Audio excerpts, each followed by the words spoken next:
Hello friends, Kuldeep sir के नाम से इस यूट्यूब चैनल में आप सभी का हार्दिक स्वागत है। हार्दिक अभिनंदन है। वीडियो की अगली कड़ी में हम कुछ इंपॉर्टेंट एमसीक्यू लेके आए हैं जो बाबा फ्रीज के exam of point of view से इंपॉर्टेंट रहते हैं। तो देखते हैं हम एमसीक्यूज। पहला क्वेश्चन है, the nurse is assessing pain in a patient with appendicitis with initial statement or question will be most effective in eliciting information। यानी कि एक पेशेंट आया है जिसको क्या है, अपेंडिसाइटिस के साथ में। अपेंडिसाइटिस यानी कि इन्फ्लामेशन ऑफ अपेंडिक्स। अपेंडिक्स का इन्फ्लामेशन है जिस पेशेंट को क्या करना है, अपने पेशेंट के अंदर पेन एसेस कर रहे हैं। कौन सा इनिशियल स्टेटमेंट और क्वेश्चन जो है जो क्या होगा, मोस्ट इफ़ेक्टिव होगा इन्फॉर्मेशन का पता लगाने के लिए।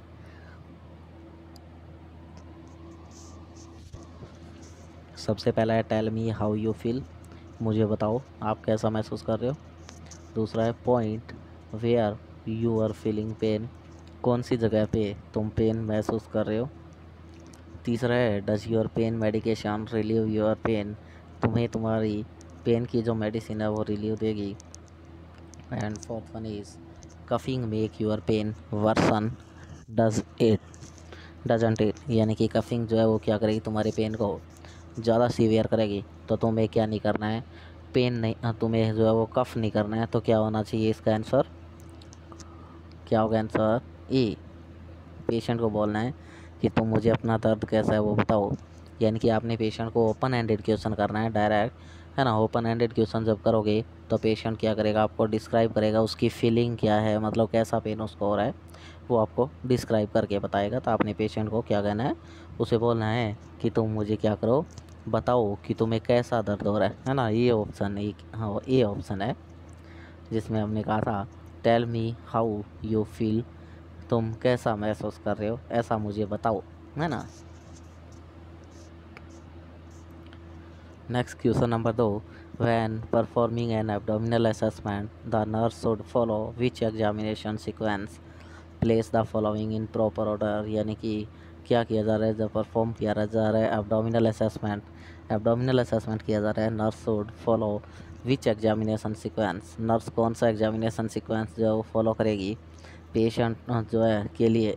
इन सभी को, ये जो सीक्वेंस है इनको प्रॉपर ऑर्डर में रखने के लिए कौन सा एग्जामिनेशन सीक्वेंस फॉलो करेगी। सबसे पहले auscultation, then inspection, then palpation, then percussion. Auscultation, inspection, palpation and percussion.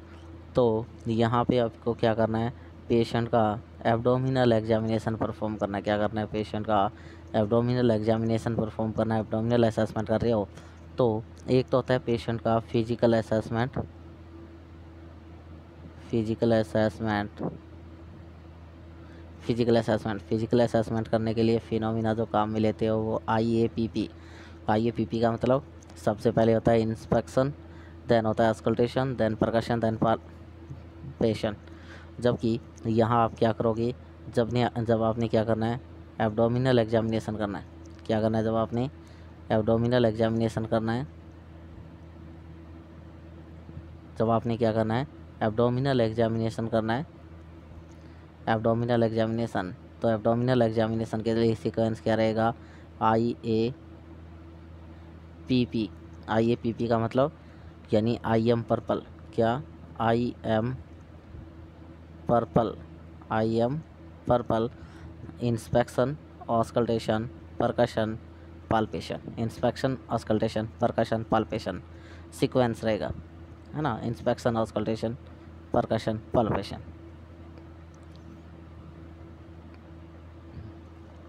तो अब क्या होगा बताइएगा, तो क्या होना चाहिए, कैसा सीक्वेंस होगा।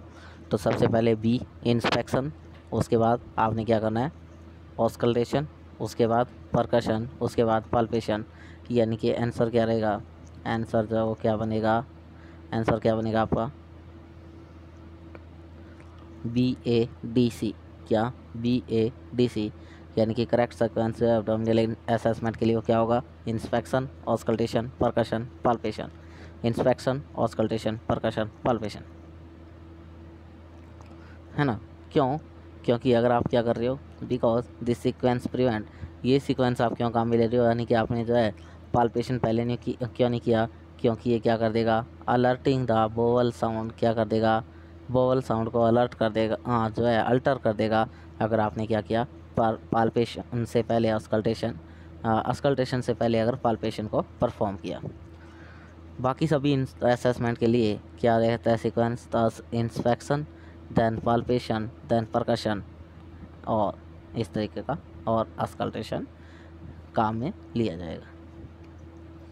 नेक्स्ट क्वेश्चन रहता है third, to maintain a therapeutic environment को मेंटेन करने के लिए with a patient and is family, patient के साथ और उसकी फैमिली के साथ में the nurse can use communication technique, nurse communication technique को काम में ले रही है, हाँ सच एज क्लैरिफिकेशन दे रही है।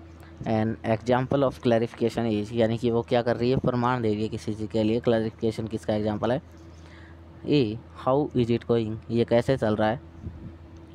यू से यू आर नॉट कंसर्न, तुम मुझे बताओ, तुम इसमें इन्वॉल्व नहीं हो, but you have ask me many question on this same subject, पर तुम मुझे क्या कर सकते हो, इस सेम सब्जेक्ट पे बहुत क्वेश्चन पूछ सकते हो, मैनी क्वेश्चंस आस्क पूछ सकते हो सेम सब्जेक्ट के ऊपर। नेक्स्ट कहता है what do you mean when you से, तुम मुझे बताओ व्हाट डू यू मीन, तुम्हारा कहने का मतलब क्या है। And fourth one is for now I would like to concentrate on, अब के लिए मुझे किस चीज़ पे जो है अभी क्या करना चाहिए, कंसंट्रेट करना चाहिए, ऐसा जो है पेशेंट पूछ रहा है। तो क्या बताएंगे, क्या बताओगे, पेशेंट को बोलना है कि क्लैरिफिकेशन और सीकिंग वैलिडेशन, है ना। सी ऑप्शन जो आपका, सी ऑप्शन क्या कह रहा है, सी ऑप्शन जो है वो आपका कह रहा है what do you mean when you से, क्या मतलब है तुम्हारा जो तुम कह रहे हो, है ना, तुम जो कह रहे हो उसका मतलब क्या है तुम्हारा, ये क्या है, क्लैरिफिकेशन का एग्जांपल है। What do you mean when you से, जो तुम कह रहे हो उसका मतलब क्या है।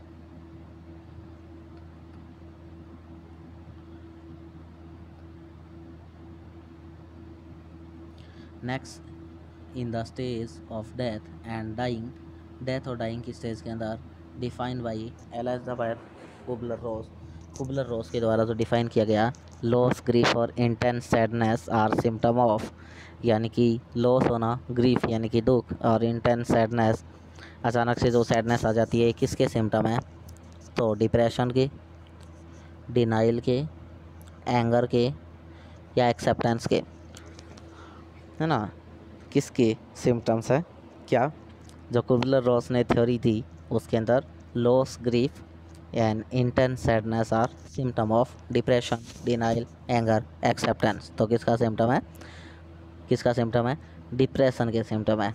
Loss, grief and intense sadness indicate depression, किसी को अन्य लॉस का शो करना, ग्रीफ दुख जताना, एंड इंटेंस सैडनेस, इंटेंस काफ़ी, सैडनेस का शो करना क्या इंडिकेट करता है, डिप्रेशन को इंडिकेट करता है।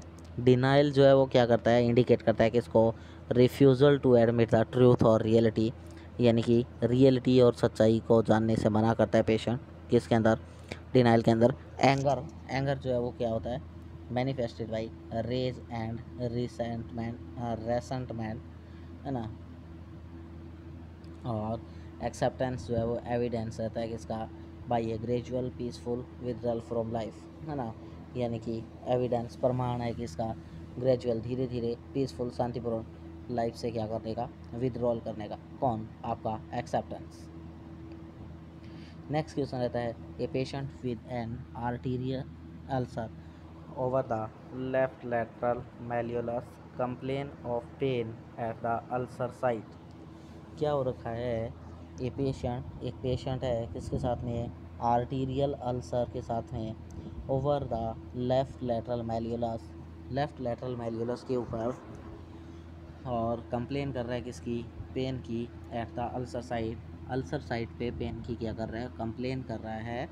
The nurse caring for this patient understand that the pain is cause, जो है नर्स क्या कर रही है, केयरिंग कर रही है इस पेशेंट को समझने के लिए, the pain is cause most commonly by which of the following, जो पेन जो है वो किसके द्वारा होता है, नीचे दिए गए में से मोस्ट कॉमनली किसके द्वारा कोज होता है, इन्फेक्शन के द्वारा, किसके द्वारा, इन्फेक्शन, एक्जूडेट जो डेड टिश्यू जमा होंगे उसके द्वारा, इस्कीमिया सेल का डैमेज होना due to lack of oxygen supply, या एडिमा, ये जो किसकी वजह से होगा, जो आर्टीरियल अल्सर जो बन रहा है लेफ़्ट लैटरल मेलियोरस पे, जिस साइड पे पेन की कंप्लेन की जा रही है और पेशेंट नर्स जो है वो पेशेंट को कैरी करते टाइम समझा रही है कि पेन जो है वो किसकी वजह से होता है। मोस्ट कॉमनली नीचे दिए गए में से तो पेन किसकी वजह से होता है, तो आपने बता देना है पेन जो है, ये जो सीवियर पेन है आर्टीरियल अल्सर साइड पे, ये टिपिकली किसकी वजह से होता है, इस्चीमिया की वजह से होता है। इस्चीमिया की वजह से वहाँ पे क्या होता है, reduce arterial blood flow, arterial blood flow क्या हो जाता है वहाँ पे, डिक्रीज हो जाता है ना। तो ए इज़ इन जो है ये आंसर जो है वो आपका सही नहीं, इन्फेक्शन की वजह से वहाँ पे क्या नहीं होगा, पेन नहीं होगा। एंड जो है आपका एक्जुडेट जो है उसकी वजह से भी वहाँ पे क्या होगा, जो आर्टीरियल अल्सर है उसमें मिनिमल एक्जुडेट होंगे, एक्सेसिव एक्जुडेट नहीं होंगे। और इसके अलावा एडिमा जो है वो आर्टीरियल अल्सर के साथ में प्रेजेंट नहीं होगा, एडिमा नहीं होता है आर्टीरियल अल्सर के साथ में, एक्जुडेट मिनिमम होते हैं। और जो है इन्फेक्शन की वजह से पेन नहीं होगा। तो पेन किसकी वजह से होता है, इस्चीमिया की वजह से। नेक्स्ट 6 क्वेश्चन है, ए पेशेंट एज 54 ईयर, एक पेशेंट का उम्र है 54 साल, is admitted with a diagnosis of venous ulceration unresponsive to treatment. एक पेशेंट जिसका एज है 54 ईयर एडमिट हुआ है किसके साथ में, diagnosis of venous ulceration, venous ulceration के साथ में, अनरिस्पॉन्सिव टू ट्रीटमेंट, ट्रीटमेंट्स के प्रति अनरिस्पॉन्सिव है patient. Which of the following is the nurse most likely to find during an assessment of a patient with venous ulceration. यानी कि नीचे दिए गए में एक जो है एक पेशेंट है 54 ईयर उम्र का, डायग्नोसिस लेके आया है वीनस अल्सरेशन का, और पेशेंट क्या है, अनरिस्पॉन्सिव है ट्रीटमेंट के प्रति, ट्रीटमेंट के प्रति क्या है, अनरिस्पॉन्सिव है। नीचे दिए गए में से कौन सा जो है नर्स क्या करेगी, फाइंडिंग जो है असेसमेंट के दौरान मोस्टली क्या करेगी, फाइंड आउट करेगी, पेशेंट है वीनस अल्सरेशन के साथ। तो क्या देखेगी, गैंग्रेन, गैंग्रेन देखा जाएगा, हैवी एक्जुडेट देखे जाएंगे, गैंग्रेन, heavy exudate, deep wound bed या पेल वुंड बेड। क्या देखा जाएगा, डीप वुंड बेड या पेल वुंड बेड। तो क्या देखना है आपने वहाँ पे, जब वीनस अल्सर लेके आए तो आपने वहाँ पे क्या देखना है, पेशेंट का एक्जुडेट्स जो है वो देखने हैं। तो यहाँ क्या होंगे, moderate to heavy exudate is a characteristic of a venous ulcer, है ना। ये एकमात्र ऐसा कैरेक्टरिस्टिक है वीनस अल्सर का जहाँ पे क्या होंगे, मॉडरेट टू हैवी अल्सर होंगे। जबकि आर्टीरियल के अंदर क्या था, माइल्ड या ना के बराबर एक्जुडेट थे वहाँ पे। और अदर कैरेक्टरिस्टिक की बात करें तो इरेगुलर वुंड मार्जिन होंगे, वुंड मार्जिन इरेगुलर होगा। सुपरफिशियल वुंड बेड होता है, यहाँ पे ना ही तो पेल होता है ना ही डीप होता है, सुपरफिशियल वुंड बेड होता है। रुडी और ग्रैनुलर टिश्यूज क्या होंगे यहाँ पे जमा देखने को मिलेंगे। ये सारे के सारे कैरेक्टरिस्टिक रहते हैं। नेक्स्ट 7th नंबर की बात करें, nurse is providing care for patient who has a sacral pressure ulcer with a wet to dry dressing. यानी कि क्या एक नर्स क्या कर रही है, केयर प्रोवाइड कर रही है एक पेशेंट को, एक नर्स केयर प्रोवाइड कर रही है एक पेशेंट को who has a sacral pressure ulcer, जिसको क्या हो गया है, सैक्रल एरिया के अंदर प्रेशर अल्सर हो गया है, with a wet to dry dressing, wet से ड्राई ड्रेसिंग हो रहने की वजह से। Which guideline is appropriate when caring for a patient with a wet to dry dressing? कौन सी नीचे दी गई गाइडलाइन जो है वो क्या करनी है, कैरी करनी है पेशेंट को वेट टू ड्राई ड्रेसिंग के साथ में। The wound should remain moist from the dressing, dressing से वुंड जो है वो गीला बना रहेगा, मॉइस्ट रहेगा। The wet to dry dressing should be tightly packed into the wound, जो वेट टू ड्राई ड्रेसिंग जो है आपकी उसको क्या करना है, आपने टाइटली पैक करना है वुंड के अंदर। The dressing should be allowed to dry before it is removed, जो ड्रेसिंग है वो क्या कर देनी चाहिए, जो है अलाउ करती है कि क्या करना है, ड्रेसिंग से पहले क्या करना है, ड्राई बिफोर इट्स रिमूव्ड, इसको हटाने से पहले क्या करो, ड्राई करो। और चौथा है plastic sheet type dressing should cover the wet dressing, एक plastic sheet type cover dressing के साथ क्या कर दो, वेट ड्रेसिंग को क्या कर दिया जाए, कवर कर दिया जाए। तो क्या कर देना है आपने, क्या कर देना आपने, जो वेट टू ड्राई ड्रेसिंग है उसको अलाउ करना है, तो ड्राई करने के लिए, and adhere to the wound before being remove करने से पहले उसको क्या करना है, वहाँ से जो है वुंड के साथ चिपकाना है और अलाउ करता है, ड्राई कर देना है, वहाँ से क्या करना होता है, ड्राई करना होता है। क्या करना होता है आपने, क्या करना होता है, ड्राई करना होता है। तो dressing should be allow to dry before it is remove करने से पहले इसको क्या करें, ड्राई किया जाए। Goal is to debride the wound as the dressing is removed, यानी कि डेब्राइड करने का गोल है कि जो ड्रेसिंग है वहाँ से क्या करना होगा, रिमूव करना होगा, है ना। और जो है वेट टू ड्राई ड्रेसिंग जो है वो अप्लाई नहीं की जाएगी वुंड को मॉइस्ट रखने के लिए। मॉइस्ट सैलाइन ड्रेसिंग जो है वो क्या की जाती है, अप्लाई की जाती है to keep a wound moist. Wound को मॉइस्ट रखने के लिए सैलाइन ड्रेसिंग अप्लाई की जाती है, मॉइस्ट सैलाइन ड्रेसिंग। जो है वेट टू ड्राई ड्रेसिंग जो है वो वुंड को मॉइस्ट रखने के लिए यूज़ नहीं करेंगे।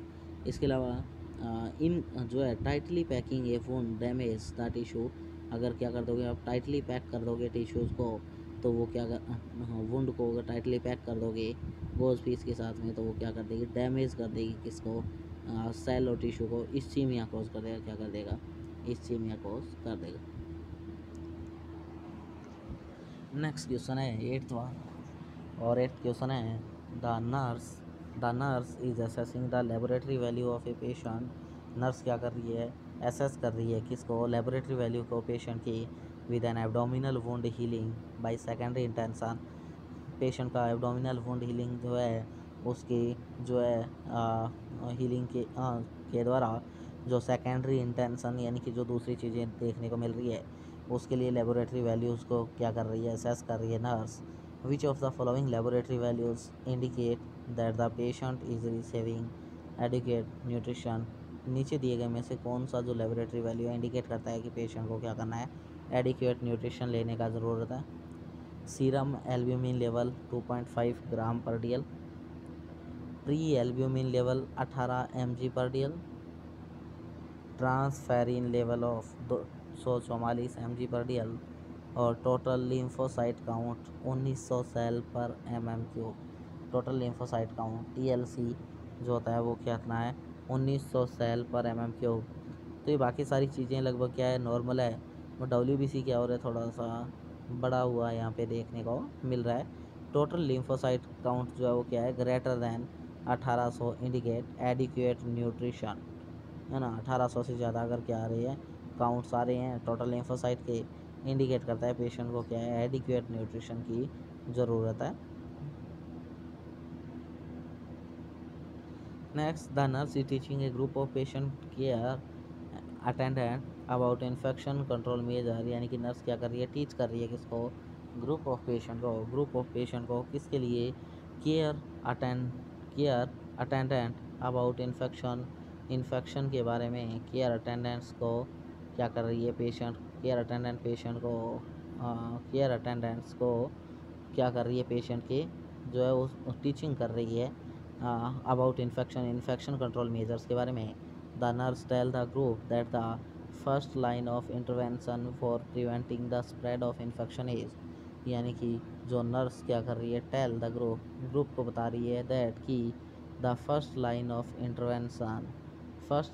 Intervention for preventing the spread of infection is, infection फैल सकता है। Wearing gloves, administering antibiotics, washing hands, या assigning private room for patient. क्या होगा, वियरिंग ग्लव्स पहनेगी, एंटीबायोटिक्स देंगे, वॉशिंग हैंड हाथ धोएंगे, और private room for patient assign करवाया जाएगा। तो क्या करवाना होगा, तो क्या करवाएंगे, हैंड वॉशिंग करवाई जाएगी। Hand washing is a primary aspect, है ना, प्राइमरी एस्पेक्ट रहता है।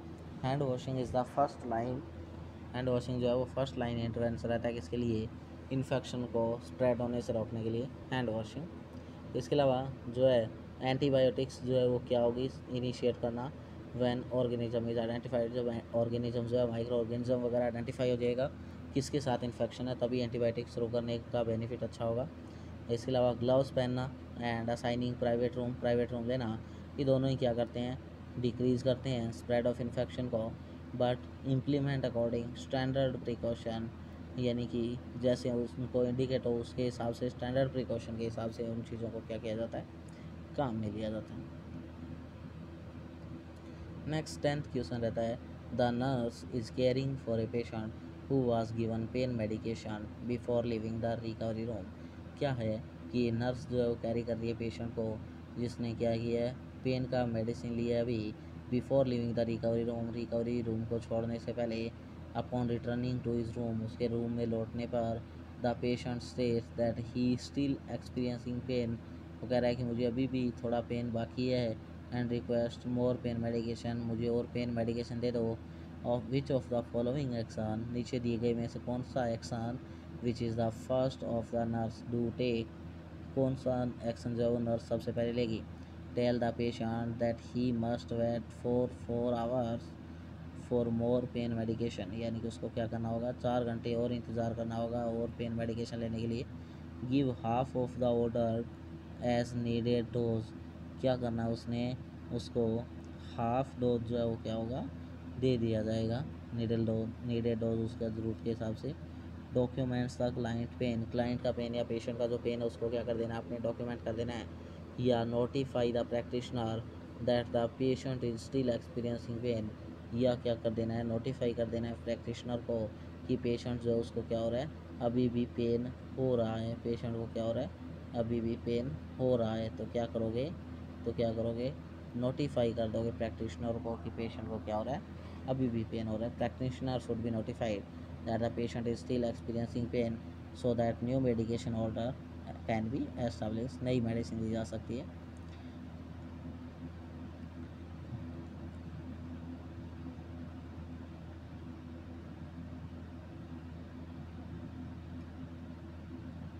तो ये आज आपके लिए कुछ क्वेश्चंस थे, है ना। आगे की वीडियो में हम और नए नए MCQs लेके आएंगे, तो इसी तरीके से बने रहेगा मेरे साथ। और आपसे गुजारिश है कि चैनल को ज़्यादा से ज़्यादा लाइक कर दीजिएगा, शेयर कर दीजिएगा और सब्सक्राइब कर दीजिएगा। बहुत से लोगों तक इसको पहुंचा दीजिएगा, है ना। मैक्सिमम लोगों तक इसको क्या करिएगा, शेयर कर दीजिएगा। Thank you so much.